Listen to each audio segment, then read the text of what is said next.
twikomereze rero training yacu tugiye kuri do's. Yandikira muri comment ngo do's. Aha ndi kubona slide zanjye za ibyo tugomba gukora, byashyizeho nimero rimwe hose. Ubwo ibi tugomba gukora ni icyambere, ikindi gikurikiyeho nacyo ni icyambere, n'ikindi gikurikiyeho nacyo ni icyambere. Alright, reka twirebere ibintu noneho tugomba gukora ni ibihe. Ibintu tugomba gukora ni ibihe. Do's. Ikintu cyambere tugomba gukora, prospect when time is good. Prospect when time is good. Icyo ni cyo kintu cyambere tugomba gukora. Prospect when time is good. Reka mbabwire impamvu tugomba prospectinga cyangwa se gukora kino gikorwa cyitwa prospecting no mu gihe ibintu bimeze neza. Alright. Prospect when time is good because know that the rainy day is right around the corner. Prospecting igihe ibihe bimeze neza kubera ko ibihe bimeze neza bikurikirwa n'ibihe bimeze nabi. Niyo mpamvu inshuti yanjye ahangaha dukunda kuhagwa cyane, cyagiye uri kubona matching bonus nziza, cyagiye abantu bari kuza muri business yawe, cyagiye uri kwinjiza abantu. Ibi ngibi byatubayeho offline cyose sinzi niba arabyibuka. Hari igihe twageze muri momentum hano i Kigali, hanyuma ukwezi koza hafi amezi abiri ashira turi gutanga NDO gusa. Offline cyose sinzi niba byibuka. Kiza kugira momentum, abantu bari kwinjira i Rubavu ari menshi cyane bakadusanga i Kigali, abantu bari kwinjira muri Victoria ari benshi cyane, abantu bari kwinjira cyane turi momentum iri gushyuha cyane.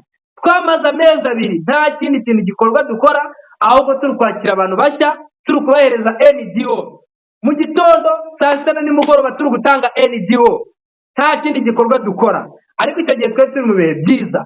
Guess what?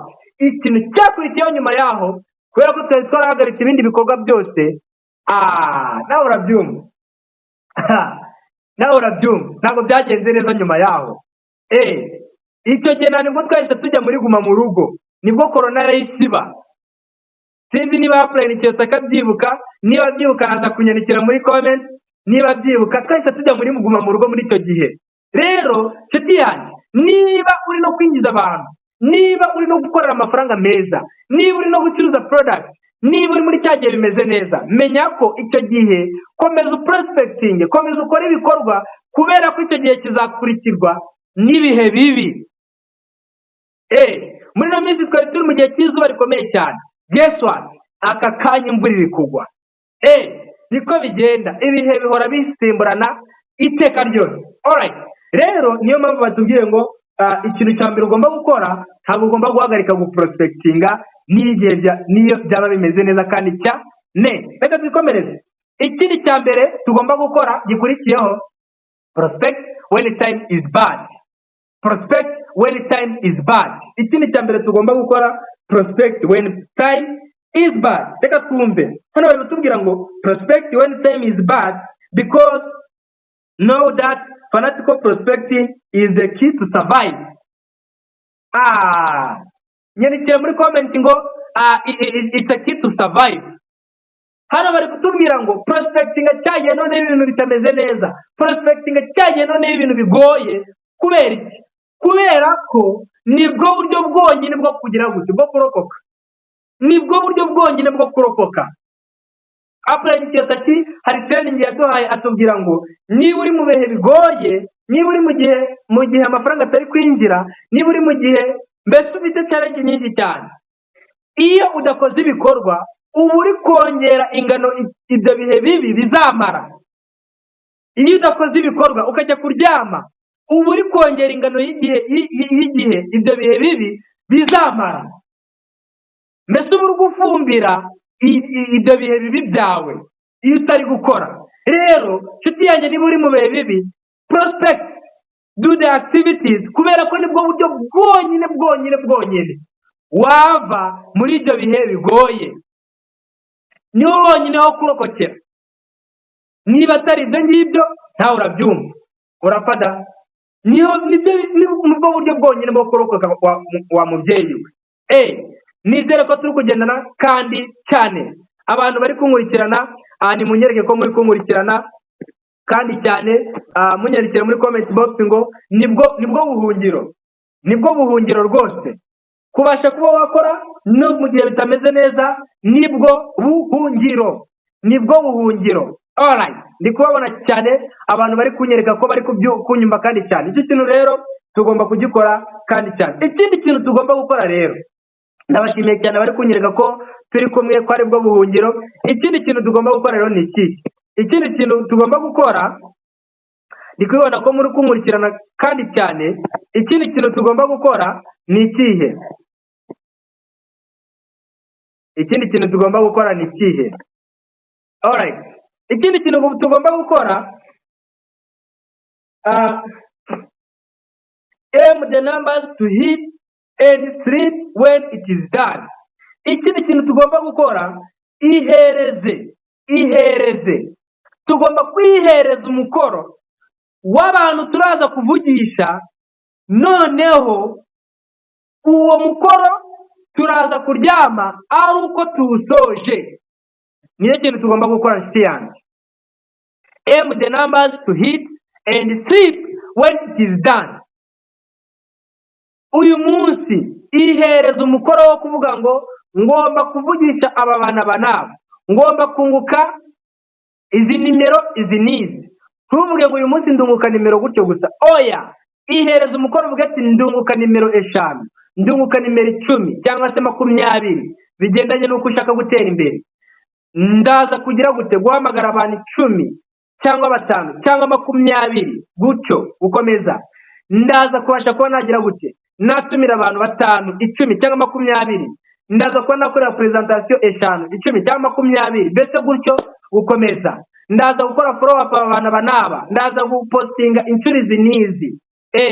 Ihereza imibare nshuti yanjye, ihereza imibare, kubera ko iyo utihaye imibare birangira wibabariye, cyangwa se wenda wakunguka abantu 2 kumva urarenze, wakunguka abantu 5 kumva urarenze. Oya, ihereza imibare.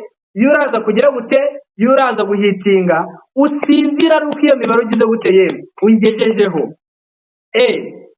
Usinzira ruko iyo mibare ugize gute uyigejejeho. Reka twihutishe, ndi kubona dusigaranye iminota mikeya. Ikindi kintu tugomba gukora, nyandikira muri comment ngo ihereza imibare, ariko kugira ngo numve niba turi kugendana. Nyandikira muri comment ngo ihereze imibare. Alright, reka twikomereze. Ikindi kintu tugomba gukora, umubare wuzuye abantu 100 twuzuye. Ikindi kintu tugomba gukora, call a lot of people and knock a lot of doors. Call a lot of people and knock a lot of doors. Ikindi kintu tugomba gukora, nyandikira muri comment ngo hamagara abantu benshi, komanga ku nzugi nyinshi.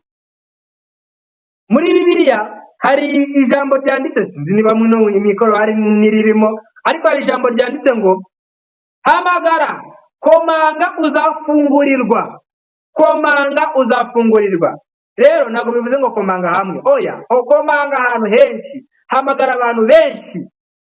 Alright, hamagara abantu benshi uzafungurirwa. Komanga ahantu henshi uzafungurirwa. Hamagara abantu benshi inshuti yanjye, uzafungurirwa. Ngo ni muri Matayo 5:1. John Paul arahatwandikiye.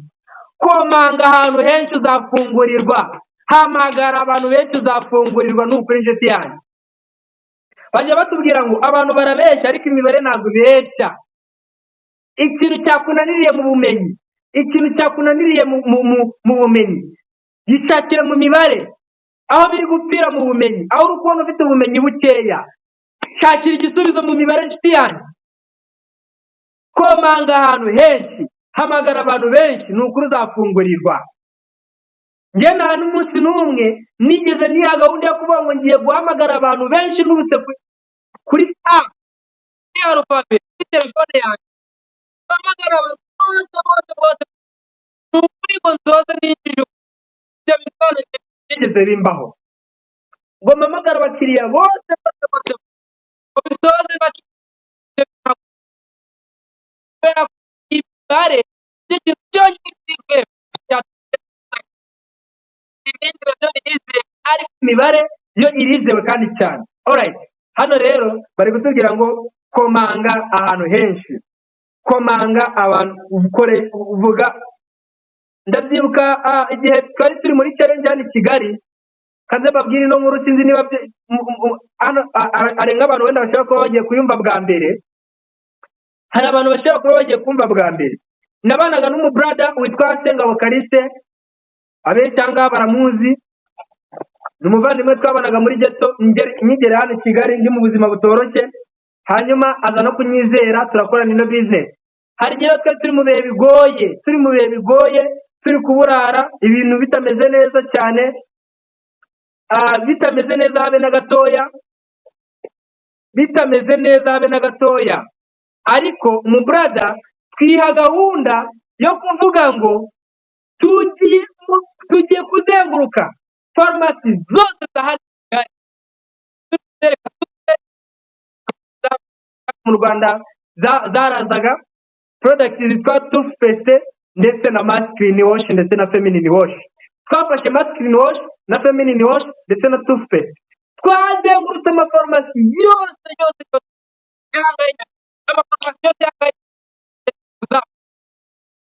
iki gikoni tuzenguruka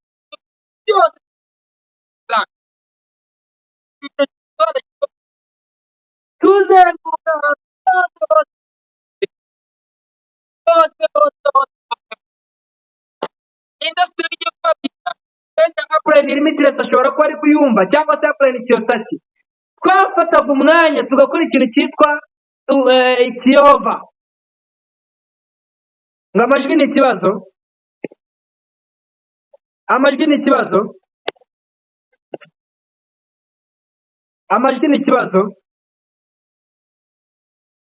Alright, ahangaha kubera ko dufite ikirere kirimo imvura, hari igihe amajwi ari kujya avaho, muraza kubyihanganira. Ariko niba muri kunyumva 5 kuri 5 munyandikire muri comment ngo 5 kuri 5.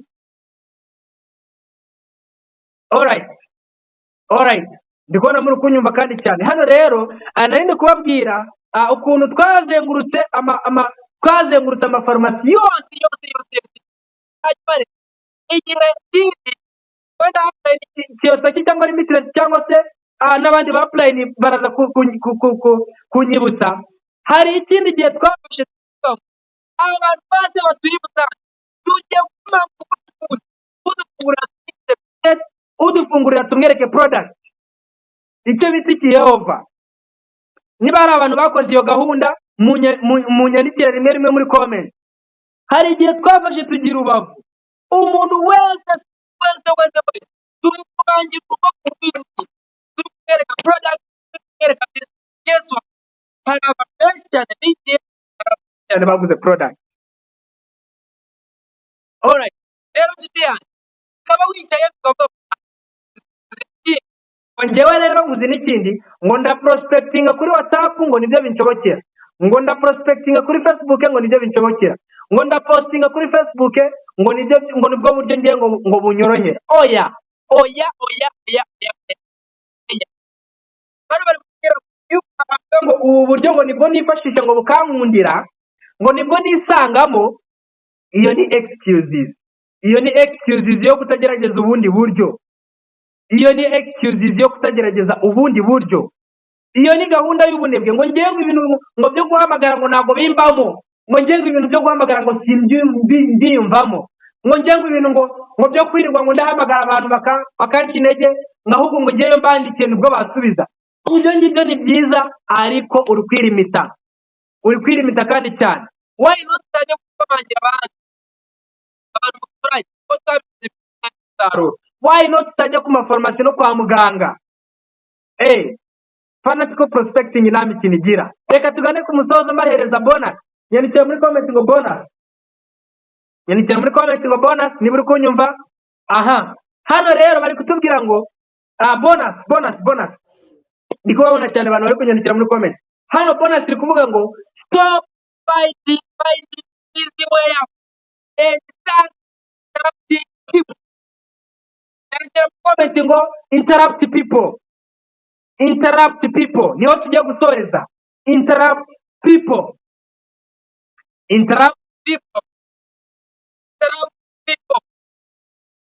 rekeraho gushaka inzira zoroshye, rekeraho gushaka inzira zoroshye, nurangiza ujye kuderanja abantu, baderanje,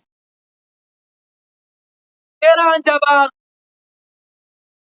deranja abantu, rekera gukomeza kuderanja, deranja abantu, baderanje rwose, baderanje, baderanje, baderanje, baderanje, interact people, baderanje.